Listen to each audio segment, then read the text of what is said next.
Welcome to Anjaneya Vilas. எல்லாரும் சௌக்கியமாக இருக்கீங்களா?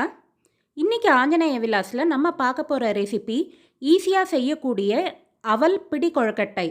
நம்மளுக்கு இட்லி தோசை மாவு இல்லாத நேரத்தில் காலையில் டிஃபன் ஃபாஸ்ட்டாக செய்யணுன்னா இது ஒரு 15 நிமிஷத்தில் பண்ணிடலாம்.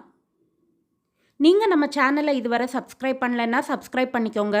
பக்கத்தில் இருக்கிற பெல் ஐக்கானை ப்ரெஸ் பண்ணிங்கன்னா நான் புது வீடியோ போட்ட உடனே உங்களுக்கு நோட்டிஃபிகேஷன் வந்துடும். செய்ய தேவையான பொருட்கள்லாம் லிஸ்ட்டில் கொடுத்துருக்கேன், கீழே டிஸ்கிரிப்ஷன்லேயும் கொடுக்குறேன், பார்த்துக்கோங்க. முதல்ல ஒரு பாத்திரத்தில் 3 கப் அவல் எடுத்துப்போம். இது நான் மீடியம் சைஸ் அவல் எடுத்திருக்கேன். அதாவது ரொம்ப திக்கான அவலும் கிடையாது, ரொம்ப லேசான அவலும் கிடையாது. இதை நல்லா ஒரு 2-3 தடவை களைஞ்சிப்போம். தண்ணி விட்டு அந்த தண்ணி கிளியராக வர்ற வரைக்கும் களைஞ்சிக்கலாம். களைஞ்சிட்டு தண்ணியை நல்லா வடிகட்டி எடுத்துருவோம். இப்போ இந்த அவலுக்கு தேவையான அளவு உப்பு இதில் சேர்த்துப்போம். உப்பு போட்டு நல்லா கலந்து விட்டுப்போம். நம்மளுக்கு இது மீடியம் சைஸ் அவலுங்கிறதுனால லேசாக தண்ணி தெளிச்சுக்கிட்டா போதும். இப்போ திக்கான அவலாக இருந்ததுன்னா இது மூழ்கிற அளவு தண்ணி விடணும். உப்பை போட்டு கலந்து வச்சுட்டு மூழ்கிற அளவு தண்ணி விட்டு ஊற வைக்கணும். இதே ரொம்ப லேசான அவல்னா தண்ணி எக்ஸ்ட்ரா தெளிக்க வேண்டியதில்லை. இப்போ உப்பை நல்லா மிக்ஸ் பண்ணி ஒரு 10 நிமிஷம் அது ஊறட்டும். அதுக்குள்ளே நம்ம இதுக்கு தேவையானதை பொரிச்சு கொட்டிக்கலாம். ஒரு சின்ன பேனில் எண்ணெய் சூடாக்கிப்போம். எண்ணெய் நல்லா காஞ்சதும் அதில் கடுகு போட்டுப்போம். கடுகு நல்லா வெடிக்க ஆரம்பிக்க விட்டு அதில் உளுத்தம்பருப்பு, கடலைப்பருப்பு, காரத்துக்கு தேவையான அளவு மிளகா வத்தல். நம்ம பச்சை மிளகாயும் போட போகிறோம், அதனால் மிளகா வத்தல் அளவு குறைச்சிக்கோங்க. இப்போ உங்களுக்கு காரம் கம்மியாக வேணும்னா வெறும் மிளகா வத்தல் மட்டும் போட்டுக்கோங்க. பச்சை மிளகா இல்லைன்னாலும் பரவாயில்ல, ஏன்னா மிளகா வத்தல் நல்ல ஃப்ளேவர் கொடுக்கும். அதனால் மிளகா வத்தலை ஸ்கிப் பண்ணிடாதீங்க. இப்போ இதெல்லாம் நல்லா பொரிஞ்சு வந்ததுக்கு அப்புறமா இந்த பருப்புகள்லாம் நல்லா பொன்னிறமாக வறுபடணும். அதுக்கப்புறமா நம்ம கருவேப்பிலை சேர்த்துக்கலாம்.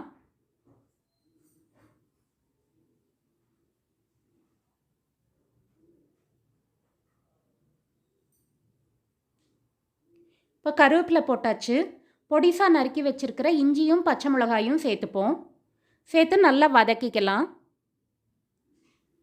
இப்போ இதை நம்ம ஊற வச்சுருக்கிற அவலில் மாற்றிப்போம்.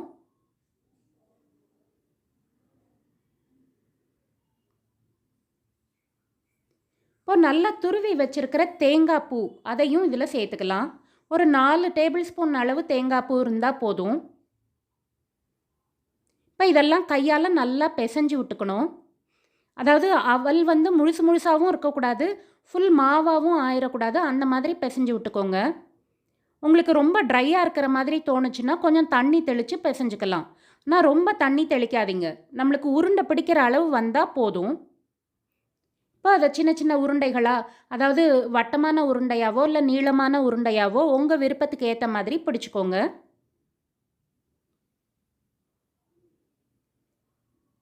இது ரொம்ப சிம்பிளான டிஷ்ஷு, ரொம்ப ஹெல்த்தியானதும் கூட. இப்போ இந்த அவலை ஃபுல்லும் இந்த மாதிரி கொழுக்கட்டையாக பிடிச்சி வச்சுக்கணும். அடுப்பில் ஏற்கனவே இட்லி பாத்திரம் தண்ணி விட்டு ஸ்டீம் வர்ற வரைக்கும் கொதிக்க வச்சுருக்கேன். இப்போ அதில் இந்த கொழுக்கட்டையை பிடிச்சி வச்ச கொழுக்கட்டையை வச்சுப்போம். இது ஒரு மூடி போட்டு 2 நிமிஷம் வேக வச்சா போதும். நிறைய நேரம் வேக வேண்டியதில்லை. இப்போ நம்ம சாதாரண அரிசி மாவு பிடி கொழுக்கட்டை மாதிரி நிறைய நேரம் வேக வேண்டியதில்லை. இது அவல் தாங்கிறதுனால 2 நிமிஷம் வெந்தால் போதும். இப்போ வெந்தாச்சு. நம்ம அடுப்பை சிம்மாக்கிட்டு மெதுவாக ஒவ்வொன்றா எடுத்துருவோம். ரொம்ப கொதிக்க எடுத்திங்கன்னா கொழுக்கட்டை உடஞ்சி போகும். அதனால் லைட்டாக ஆறிக்கட்டும். இப்போ நம்மளுக்கு சுவையான சீக்கிரமாக பண்ணக்கூடிய அவல் கொழுக்கட்டை தயார். எவ்வளோ சாஃப்டாக வந்திருக்குன்னு பாருங்கள்.